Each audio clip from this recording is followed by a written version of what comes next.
বৰপেটা জিলাৰ বাগমাৰা বজাৰত কংগ্ৰেছৰ বিশাল নিৰ্বাচনী সভা।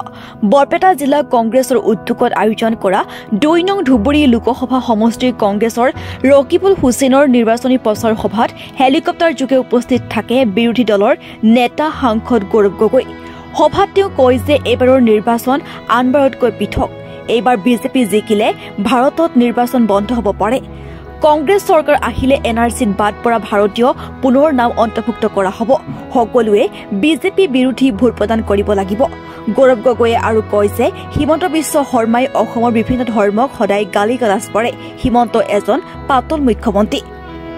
আনহাতে ৰকিবুল হুছেইনে হিমন্ত বিশ্ব শৰ্মাক চেলেঞ্জ কৰি কয় যে ৫০ত হিমন্ত বিশ্ব আহিলেও ৰকিবুল হুছেইনক পৰাজয় কৰিব নোৱাৰে। তেওঁ আৰু কয় যে হিমন্ত বিশ্ব শৰ্মা লাখপতি বাইদেউ আঁচনিৰ জৰিয়তে মহিলাসকলক ঠগপতি বাইদেউ বনাব বিচাৰিছে। এই কথা হেনু জুমলা। নগৰবেৰৰ পৰা জিয়াউল হকৰ ৰিপৰ্ট, এনি লাইভ। নিৰ্বাচনৰ গুৰুত্ব বুজি পায়। আপোনালোকে ভালদৰে এইখন নিৰ্বাচনৰ ভিতৰত নিজৰ ভূমিকা ভালদৰে বুজি পায়। আজি এইখন নিৰ্বাচন এটা সাধাৰণ নিৰ্বাচন নহয়।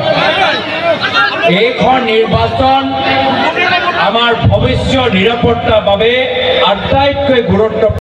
বৰ্তমানৰ নিৰ্বাচন আটাইতকৈ গুৰুত্বপূৰ্ণ।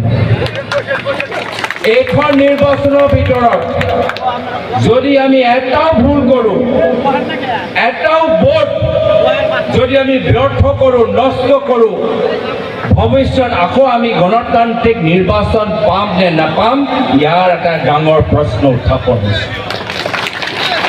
যদি আমি এটাও ভুল কৰোঁ, এটাও আমি ভোট নষ্ট কৰোঁ, ভৱিষ্যত আমি সংবিধানৰ জৰিয়তে নিজৰ নিৰাপত্তা পাম নে নাপাম, এটা ডাঙৰ প্ৰশ্ন হৈছে।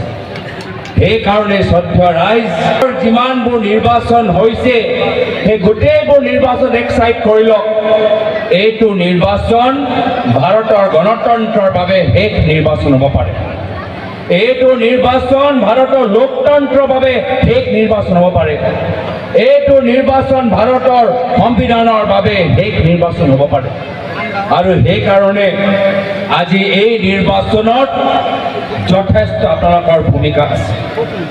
আৰু মই দেখা পাইছোঁ আপোনালোকৰ এইখন সভাৰ ভিতৰত আপোনালোকৰ উপস্থিতি চাই মই বুজি পাইছোঁ যে এইখন নিৰ্বাচনৰ গুৰুত্ব আপোনালোকে ভালদৰে বুজি পাইছে।